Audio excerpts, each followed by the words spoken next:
Today's guest is someone who's rewriting what leadership looks like and doing it through the lens of motherhood, empathy, and deep self awareness. Jennie is the founder of Chief Mama Officer of Movement Stewarding the Future of Work and Leadership, designed for women by women. As an executive coach and work leadership, or as an executive coach and former HR leader with over 15 years of experience scaling VC backed startups, she's helped founders, CEOs, and senior leaders navigate everything from strategic decision making and team dynamics to well being, growth, and personal evolution. Her approach is anything but traditional. Jennie blends strategy with soul, weaving together NLP, emotional intelligence, conscious leadership, and even sound healing to help women lead from a grounded, embodied place. And as a mom of two, she knows firsthand what it means to hold big dreams while raising a family and to do it all without losing yourself in the process. So, in our conversation today, we're going to be talking all about the new paradigm of leadership, the power of integrating who we are at home with who we are at work, because we all know it's not completely separate, and what it really takes to build a business, a movement, and a life that honors both ambition and alignment. So, thank you, Jennie, so much for being here. I am so excited to get into this, and I just can't wait to learn more. Amazing. Thank you so much for having me, Haley. Okay, so I always love to give our listeners a little bit of a backstory to help understand who you are, where you came from, and how Chief Mama Officer became a thing. So I'd love if I'll just let you go, share your story, how it all came to be, and why it's so important to you. Absolutely. So I like to share that Chief Mom Officer was inspired by my second child. She is a year and a half now, and I was a week postpartum, and this was May of 2024. And I had this experience of tuning into her love and her purity. And it was the most expansive experience. Like, as any mother would know, that birth is you have this, the process and the journey of the contractions. And then once you deliver the baby, right, it's just the most expansive and sweet love that you experience. And so I had that experience a week postpartum, even though a week postpartum, you're sleep deprived, your body is still healing, right? It's like physically and emotionally and spiritually, you're sort of in the dumps. And I just emotionally felt so expanded and loved by her that I've realized I needed to completely reorient my priorities around life and my career. And I had been in this HR executive role where I was responsible for running layoffs several times. And that was this energy of contraction. And so when this energy of expansion was juxtaposed to that contraction, I had this calling to really explore, like, what do I want to be doing with my time in my life? And so I had a generous 16 weeks of paid leave, and I had every intent to go back to my company. I realized I didn't want to be an HR executive anymore, but I was thinking maybe I could transition into a different role at the organization. I've been with the organization for almost 7 years at that point, was really committed to growing and scaling it. And then I had this moment of I cannot go back to the traditional, 9 to 5 back-to-back meetings, and then also working additional hours on top of that to do the work when I'm not in meetings. And I just got this clarity of like, I need to be doing something that's bigger than myself, that feels aligned to the season of life where I want to prioritize flexibility at the forefront. And I will also share that personally, I wanted to commit to making breastfeeding work with my second kid. The first time around, we had a really challenging time getting my supply up. We ended up having to combo feed where we were doing breastfeeding and pumping and bottle feeding and formula feeding. And it was so much. And it was actually a very traumatic experience for my husband and I because we were working around the clock to make that work the first time around. That I really wanted to prioritize the breastfeeding relationship with my second kid. And therefore, I reoriented my work around that desire of Mm. how might I have this flexible schedule so I'm not in back-to-back meetings so that I can prioritize on-demand breastfeeding. And so that's where Chief Mama Officer was sort of channeled through me. It was this, okay, if I want to surround myself with like-minded people in the season of life, who do I want to surround myself by? I want to surround myself by executive moms, founder moms. I'm a first time founder myself. I want to expand my coaching practice. I had this coaching practice on the side of that HR tech startup for years, but it never expanded because all of my time and energy was going into the startup. That I was like, okay, I'm going to expand my coaching practice, but how do I scale myself? Okay, great. That's one to many, could be group coaching, it could be a community. And so I think one day I was just probably in the shower or something, and then Yes. mama like sort of came through. I'm like, oh, like, okay, great. This community that I'm going to start. And I literally launched it in 2 weeks, a little over a year ago in October of last year. And yeah, it's been a journey of being a first time founder entrepreneur for the past year, very existential. But yeah, it was inspired by my second baby. I absolutely love that. And thank you for sharing and being so open because I think it just allows people to connect a lot better and a lot easier. And especially as moms, like you said, that first time was like really traumatic. And so how can you make things different? How can you, well, a lot about what I talk about is aligning how you want to show up in your work at home with then what your offers are, how you're talking and your messaging and all of that. And so I think that fits perfectly with what you're saying is like you really wanted to be able to show up for your family, but you still wanted to help these other women to be able to have that too. Yes. And I think that's so important because it aligns so well. And we need more of that, right? We need more of that in our world. And like you said, you were grateful to be able to have 16 weeks of paid maternity leave, but sometimes even women that had maternity leave are still getting text messages or still checking their email or not really fully able to be present because they have this and it's just not that mentality yet that I think it needs to be to really support working moms, executive moms. And so I know that you've worked with a lot of, like you said, founders, CEOs, leaders in what you did in your career. Are there any patterns you've seen or are seeing in what the future of leadership is looking like, or how can we better support moms? And I know that was a lot all in one question, but just love to know what you're seeing, what you're experiencing and hearing out there. Yes, yes. So my coaching engagements with founders and CEOs or executives who are also moms, a lot of the times the theme is around dynamics with either their co-founder or their manager who might be CEO. And it's more about how might I set boundaries with this other person? Or how might I feel more confident in my own needs and advocating for those? And so I will say that I am a firm believer that in organizations dynamics or even you as an individual, whatever relational dynamics that you're experiencing, it's a mirror representation of your own internal experience or whatever experiences you have had in your lifetime, it'll mirror back at you. And so, one specific example would be I found myself in this pattern of attracting managers or teammates where I felt bullied.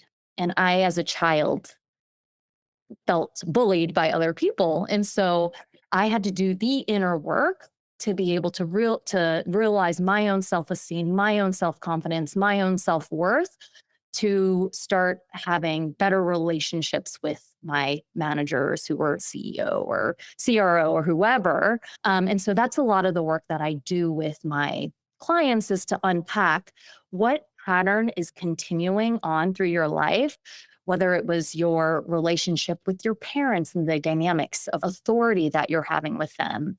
And how might we shift that and provide resources to your younger self right? And different beliefs that you know now as a grown adult and all the insights and wisdom that you have so that you can move forward in these relationships and operate and see them in a different way and have that meta awareness of what's going on.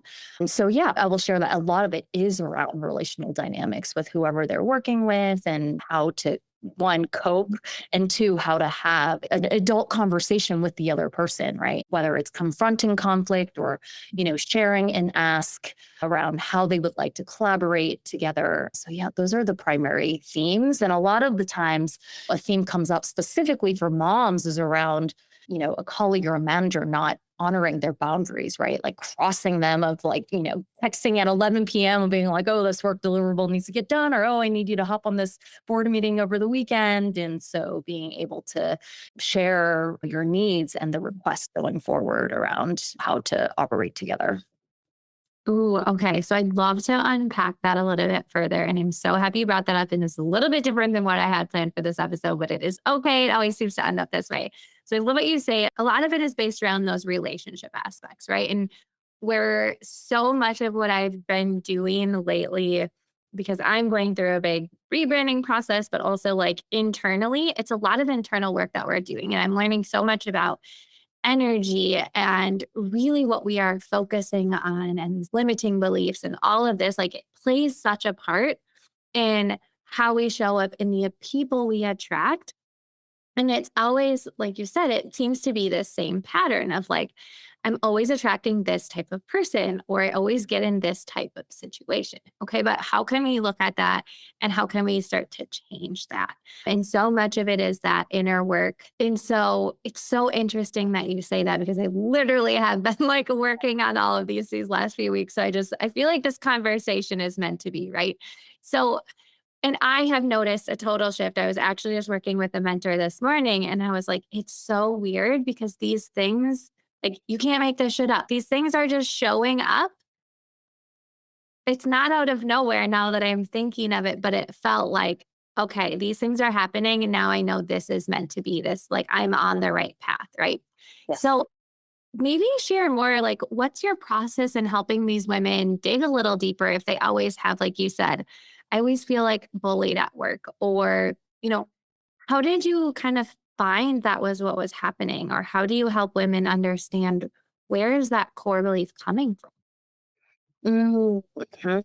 Absolutely. What a great question. And yes, this is a very timely conversation as well, because I also believe that whatever limiting beliefs that we are holding, they have served its purpose. It's gotten us to where we are today, but they have become more of this default survival pattern, right? And it's really what's holding us back from getting from point A to point B, right? Point B is the goal or the desires or whatever we want, right? But there's literally this blocker, this limiting belief that continues to hold us back, right? So, really, it is creating awareness around what beliefs are running. And so my methodology is sort of a blend of NLP programming. And I was trained through an incredible program called NLP Marin in the Bay Area. And really, it is this work of doing an exploration of the current state.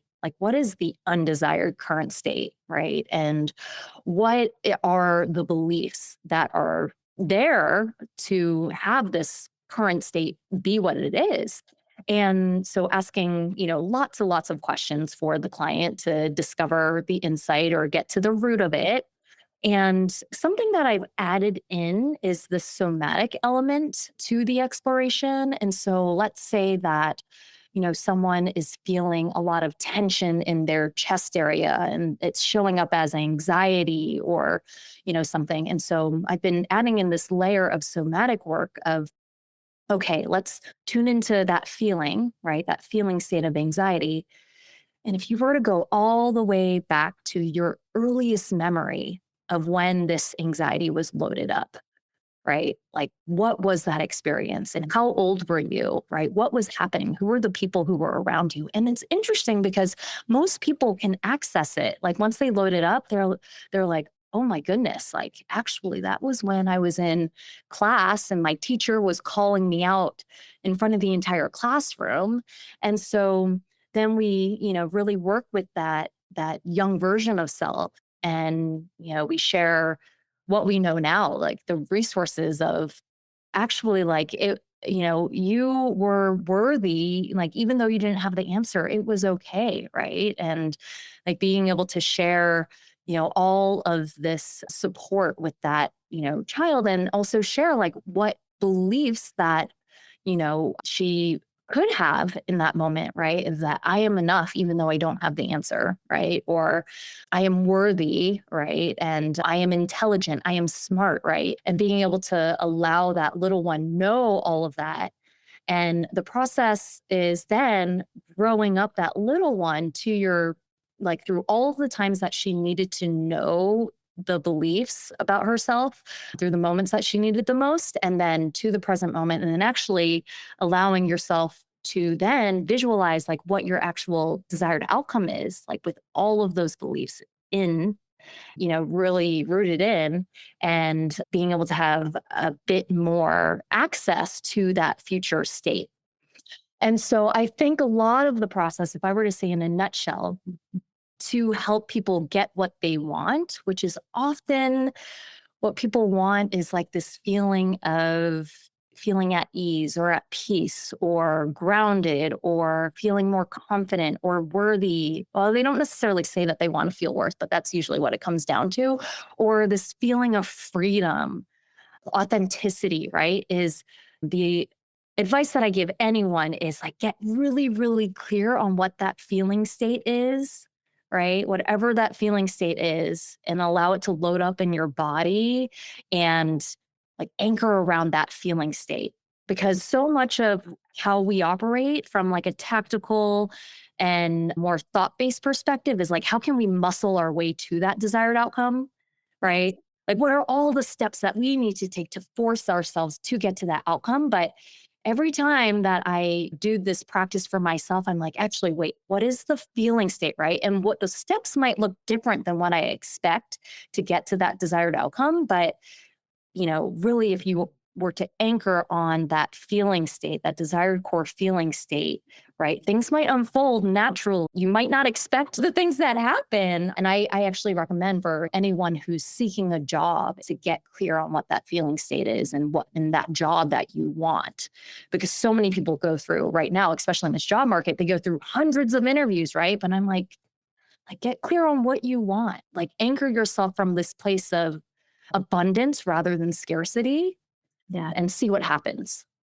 Yes. Oh, that is so great. And I have been doing that exercise. And I was never one that before ever meditated or did anything like this, but it is so powerful because sometimes I know for me, like I would go in being like, oh, this doesn't work for me. Right. But just like being able to have an open mind. And I think it's funny, the first time it actually like really worked, I would say, is I was so tired from being in the emergency room with my child all night. Like I just was able to close my eyes and just shut my brain off because I think that's why I've had a hard time before, like visualizing and doing this because my brain would just go a million miles an hour and never be able to like focus in. So I'm like, I just was able to close my eyes and not even think. And it was really amazing. Do you find that many of because I'm sure they're high functioning, they're high level, the people you are working with. And so they probably also have a lot going on, especially if they're a mom, they're a leader, they're this, they're that. Like,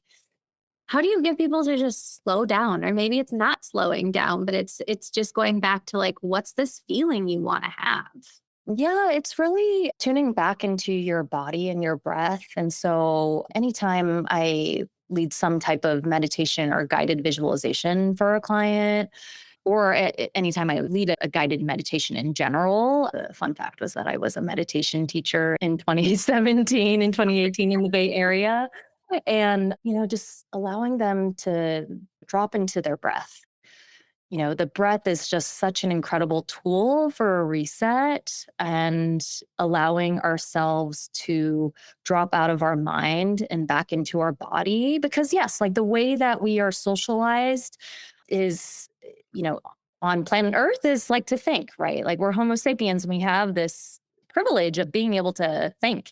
But I personally believe that we anchor around that too much, right? And we have valued that too much in the way that the school systems work around like studying all the time and doing homework and all of that. It's like very cognitive. But if we were to tune back into the wisdom of our bodies, right, and tune back into presence, we have access to a lot of the information already around us and we're able to access more of our intuition. I think just tuning into other people's emotions. And so there's just a lot of benefit to being able to follow the guidance of your body. And I think mothers in particular have, I think it's like the blessing and the curse of being able to experience childbirth because it is the most physiologically painful experience and emotional and spiritual and all of that. And you cannot think your way through it. You have to surrender to the wisdom of your body to be able to really have your child be delivered on the other side. And it's just wild. My son just had his fifth birthday, and I just tuned in with myself for a moment. And of course, the birthing experience 5 years ago, it's like my body didn't forget that. Intellectually, it's like, sort of erase the pain or whatever. But it's like, wow, if we were to actually tune into the wisdom of our bodies, there would probably be really healthier outcomes, honestly, because we often ignore the signals from our bodies, specifically around stress or working too much or stretching ourselves too thin across work and family. I just feel that there would be better outcomes for us as humans. Yes. And I love that you're integrating that into your work because I think it's something so different than what I've seen, especially in the leadership space, right? Because it's more about like those tactics and the strategy and the this and the that, which like those things are important, yes. But we really need to, like you said, tune into ourselves and our bodies first to understand what it is that we really want and how can we be aligned to move forward. And whether when you're working a 9 to 5 job or you're an entrepreneur or a founder, it all comes back to that. And I could go on forever about like school systems and just like you were saying, what if we were able to teach our children that like these tools and how to tune into their bodies? And not that we can't, but if it was more just normal to like Yes. have that be taught to them and understand how to y- be in tune to themselves, like, oh my gosh, it could be such a healthier place.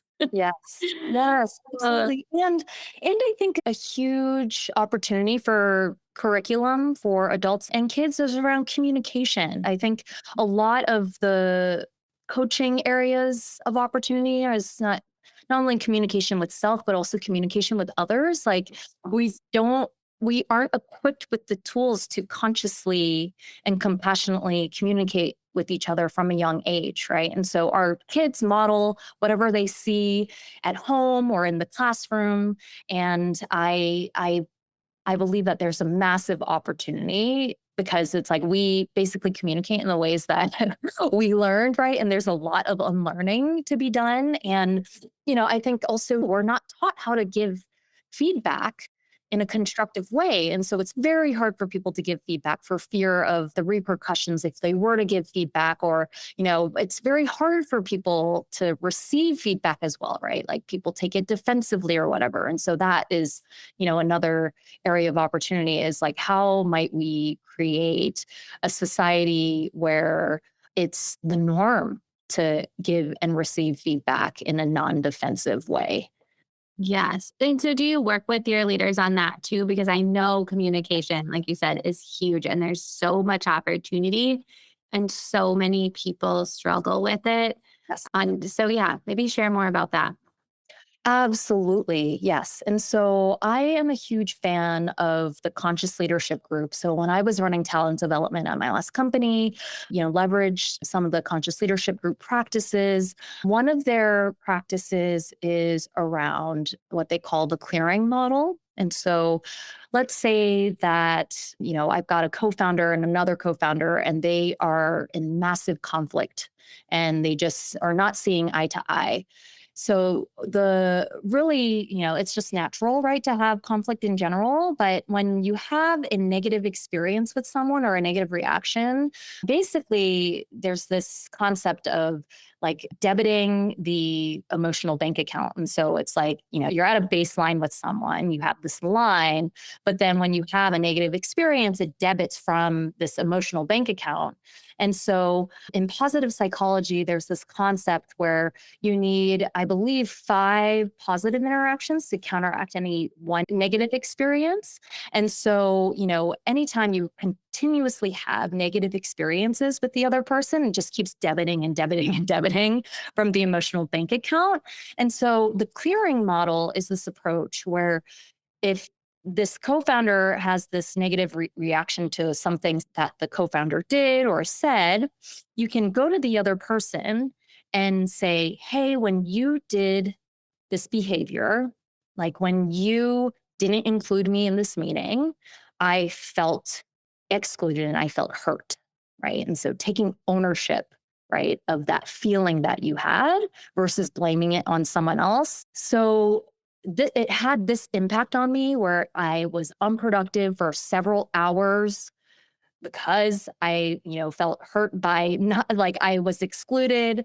And so going forward, could you include me on these meetings? The most important part of the clearing model is to have a request for the other person. And I think what's so brilliant about this model is that you take the time to reflect on why you're having that negative experience.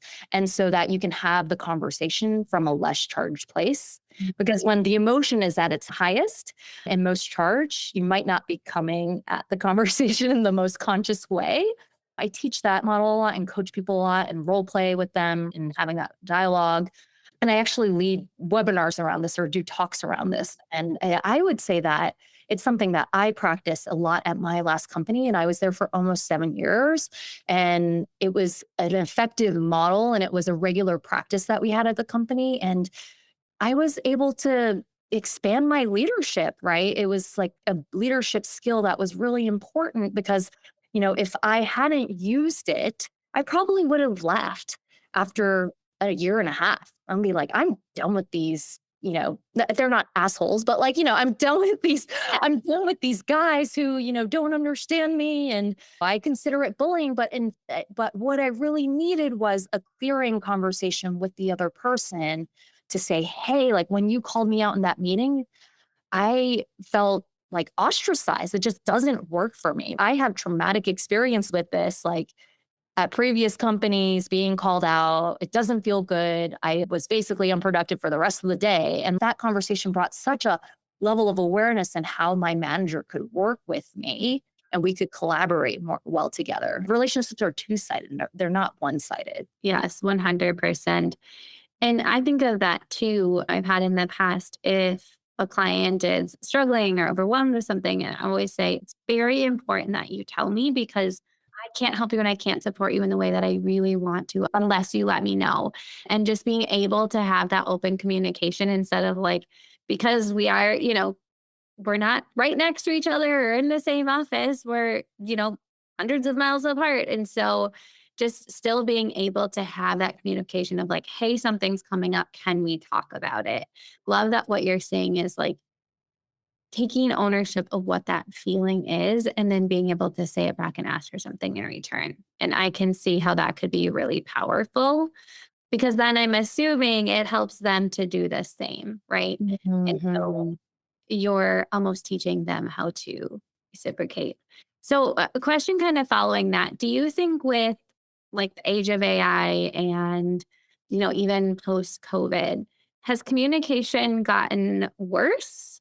Or is it just, it's always kind of been the same issue where people are just afraid to have conflict or to face the conflict? That's a great question. If I zoom out, I think it depends on the person and the generation. In context, that gets lost in text or Slack. And I have been a fan of getting back to just a quick voice note. There's so Mhm. much more context and flavor in a voice note, humanity in a voice note. Yeah. I think a lot of conflict or like misunderstanding could be mitigated if there was more live Yeah. conversation, but also just like voice note, which Mhm. can be asynchronous. And something that comes up from a communication lens too, having been an HR executive and doing communications at a later stage startup, so much gets lost. Like you think that you've communicated something, like as a leader, you've communicated it to the organization, you communicate it to your team. But the thing is that we forget a lot as like what's been communicated. Like you have to continue to repeat the communications so that it actually like sticks. So much can get lost too in sidebar conversations. So it's sort of like a game of telephone where if the CEO is talking to the directors and then is talking to the individual contributors, it's like a different message every time, right? The message gets muddled. And so I think there's a lot to consistency, alignment of what the actual message is, and Yeah. repetition is really helpful. I think with AI specifically, there's a blessing and a curse. And so there's just so much content out there, like, on LinkedIn and Instagram. It's just constant. And sometimes you can tell like what is AI generated and what is not, blending the best of both. The method that I have found most useful for me is actually using my phone and dictating a voice note of my thoughts and my downloads. And then I actually will have AI draft a message through that. And then I'll edit the message manually. And I have found that actually for me to work the best in how I want to convey a message and have that human touch and voice. So yeah, I'm curious to get your take on it from your perspective, like with your expertise in copy, bringing humanity to communications is really important, right? And not losing that human touch is essential. 100%. All of that so aligns with what I've been doing and saying as well. So I love voice notes because I think it's so much easier to communicate and also to just build that relationship, right? So I use Voxer, the Voxer app, like all the time with my clients. We have a group Voxer chat, and then I just have one on one with my clients. But it allows things to not get lost in translation. It allows you to just be like, hey, I've got this quick question. I've been wondering this, right? It can be asynchronous, but allow you to also really build that connection and communication. I also use Loom all of the time. So, like when I'm sending my clients things or having them review, I always do a Loom to help explain it because it's so much easier than trying to type it all out in email. And then to your last point, yes, I talk into my AI. Like if I'm going on a walk, because often when I am on a walk, that's when I'm just like doing all my thinking and I get ideas for my clients or I get ideas for my own emails or my own stories, right? I talk it in and have it like put it into an email format or because it already knows my voice and it saves me a ton of time. But of course, Mhm. then I go back and make sure like it's still how I would say it and still how I would talk about it. Because there have been a lot of people that I used to love reading their emails and I would love getting their things.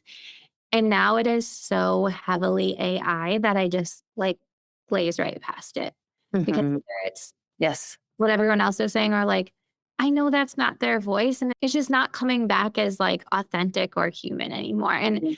I use AI all the time. I am not saying not to use it, but to just be very cognizant of making sure that it's still in your voice. It would still talk like you talk. And I Yes. even go back and forth with my AI, like, I would never say that.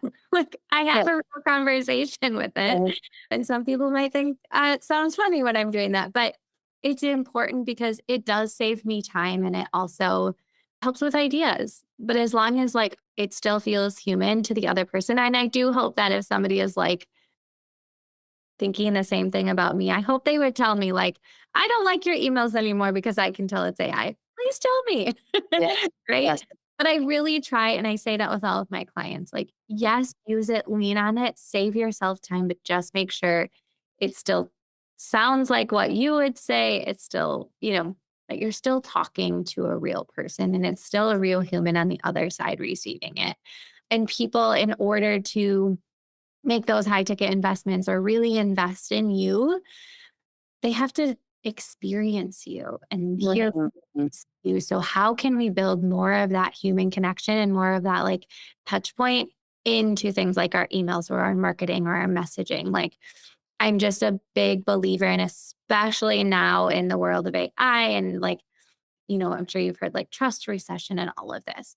People Mm. really need to see you, experience you, hear you, feel, like, so how can we do more of that in our messaging and that in marketing? And that's what I'm really just stressing on now because I think it's so important. Agreed. I completely agree. Yes, yes. And especially post pandemic, right? Like that was like a connection like epidemic basically where it was the lack thereof and like felt extremely isolated and it's having ripple effects that now and I think I'm seeing this in my own experience running chief mama officer as a community and membership as well where we have digital events and I think a digital event is very easy to skip when there are other priorities but if I've also tested in-person events and there's a lot of people who want to show up to in-person events and it's really people are just craving that connection they want to meet more people and be able to expand their network and there is a lot of nuance between like meeting someone and getting a sense of their character in person Yes. right than over Zoom. I think as a HR leader, like one of the early lessons that I learned as a hiring manager was like I got to do interviews in person because I made some mishires over Zoom, honestly. Mm. Because for you I had more access to my own intuition in person about someone's ability to do a job versus over Zoom. That is so interesting. I never thought about it that way, but you're so right. It's easier to show up not as yourself when you're on Zoom versus how you are and how you interact with people in person. And I would say, in relation to what you were talking about with events, community, and your membership, it's great to have that online portion. Like, I still 100% think that's important. But I also myself have been craving more in person interaction. And I used to be the type of person like, I'll go out all the time, and then I got really used to just like being at home and never leaving my house. And, but now I want to have that community and want to be back out there. But for me, it's finding the right people and the right community because when I first started, it was like I was doing all of these things that just ended up taking up so much time and not really being what I was aligned to. So now that I'm back into it, it's like, okay, what really aligns with how I want to show up, who I want to serve, the people I want to impact, and thinking about it from a different lens. And Yeah. so I love that you're doing a mix of both with Chief Mama Officer. I think that's important. Yes, yes, and that is entirely it. I don't know if there's any research or science behind when you become a mom, or maybe it's just a part of aging, but the priorities and values get crystal clear. They become the North Star. The values become the North Star, and everything cascades from there. And, I think it's because you realize how finite your time is as a parent that it needs to be spent wisely. And so I similarly, Haley, have noticed that if I'm going to an event in town and it's at dinner time, it has to be a good one or else it will have felt like a waste of time, right? Like and so I tested a couple events around town. I'm like, I'm just not going to go back. I actually would prefer to be home and have dinner with my family than go to somewhere where it's like not 100% sure bet that I'm going to meet someone that will lead to a partnership or collaboration or like a meaningful relationship. Oh, 100%. I so feel you because I am the type of person I want to be home with my family and I want to be there to put them to bed and do all of that. So, like, it's just not on my radar to do a bunch of evening events. So are there coffee events or lunch Yes. things or things that I can do when my kids are at school or they're in daycare or whatever it may be? So I love that you brought that up. And one more question, because I literally do think I could talk to you all day about all of this. But I'd love to know, I'm very interested in, your past experience and just with the way that you have brought in this like meditation and intuition and values. How do you think that's really helped your journey as a founder? Because I see that being a huge benefit to like really having that background in building your business. Yes, I will say that a year of being an entrepreneur and bootstrapping it has been an initiation of the hero's or heroine's journey of going into the underworlds. And I have so much empathy and now lived experience for other founders that I've coached. Like I never really fully understood what they go through until I became one, including my husband, who's a serial entrepreneur. And I'm just like, oh my goodness, like this existential feeling comes up a lot. Like every other month, it's this roller coaster of emotions. And I would say earlier this year, so maybe like 3, 4 months in, I had this really existential fear of failure come up of like, oh my gosh, is this going to work? Do I need to shut this down? Right. It was extremely existential. And I think what I realized having the meditation practice, having this conscious awareness practice, you know, it's all about learning how to not get caught up in the thought, right? Because the thought is a facade. Like that is not actually real. It's fear-based thought. And so because I had the conscious awareness, I would journal about it and realize like, okay, that is limiting beliefs that are trying to keep me small. And so if I were to actually assess what's real, okay, great. I have paid clients, right? I got paid members. Like this is actually working, right? And I just need to focus my time and attention because I'm a solo founder doing everything for the business and just get clear on what's the goal, right? What's the impact that I want to have and how might I reorient around that? Because what I did notice too was that I was still operating in my entire career of 15 years in that model of revenue and usually revenue and growth at all costs. And so I had to do a lot of work to unlearn that. And I still am to this day. It's probably going to be a lifetime, right? Because that's what we are socialized into in our careers. And it's really this model of extraction, right? Like, how can we extract the most out of our people, or how can I extract the most out of myself to get the, highest return? But if I were to adopt this new mindset and heart set around what are the regenerative practices that I need to do to have the energy to sustain my business plan, right? My biggest pain point for my business is like focus and clarity of what the plan is and executing against it because it shifts like pretty frequently, and therefore it's like I feel like I'm assessing my content pillars all the time, right? And then being able to have the consistency of showing up with my content marketing.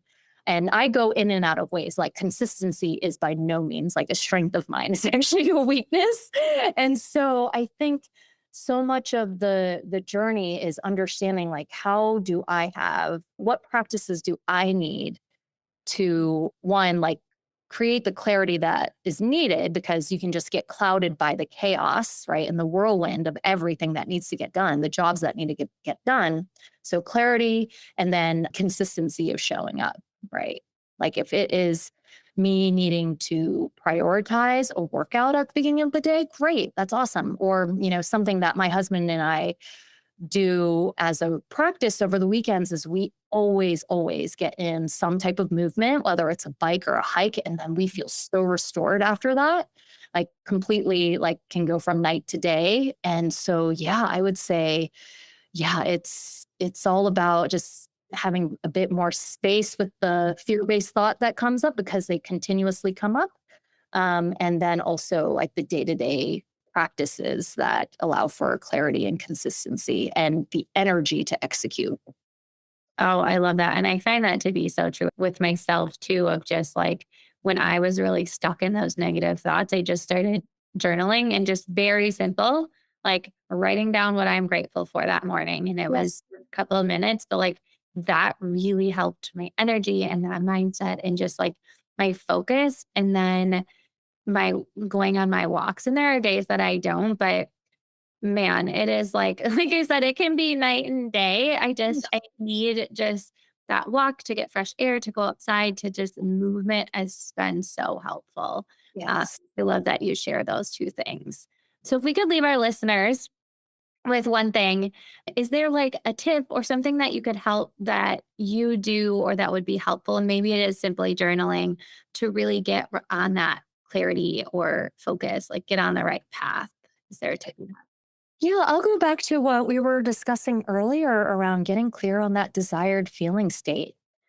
How do you want to feel generally? And how do you want to feel tomorrow, at the end of the year, 6 months down the road, 12 months down the road, 3 years down the road, 5 years down the road, 10 years down the road? Right. And, I think for me this year, the desired core feeling state was around alive. I want to feel alive and in flow with what I'm working on and how I'm making an impact, and then feel alive with my family and with my kids out in nature, feeling alive with purpose, right? And it's shown up in very different ways.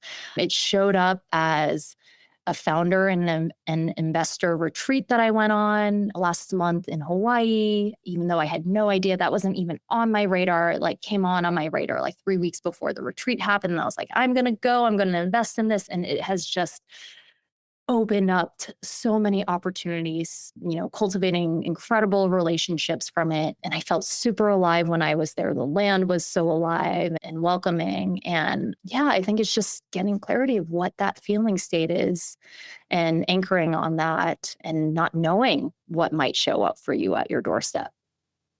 Oh Being man, okay with that. Yeah. thank you for sharing. I think that was really powerful, and I think it's so important. And like we have just been talking about where you focus and that energy, things will start to happen. And it's just being able to reorient yourself back to that state and not staying in that negative too long. So, thank you so much, Jenny, for coming on here. I learned so much, but also just I love having these conversations because I think more conversations like this need to be had and really continuing that conversation to make our community stronger and our people healthier and women to really be able to be successful. So I will have all of your links on the show notes, but if people want to work with you, if they want to find you or follow you, like where can they go? What would be the best way to get in touch with you? Yes. So you can find me on LinkedIn. I'm Jenny with the IE, Yang. And I am also on Instagram at chief.mama, MAMA dot officer. And I am a newbie at TikTok. It's Chief Mama Officer without the dots. And yeah, so that's where you can find me and get in touch. Amazing. Thank you again, Jenny. I had so much fun talking to you, and I can't wait for everyone to listen. Amazing, Haley. Thank you so much for having me.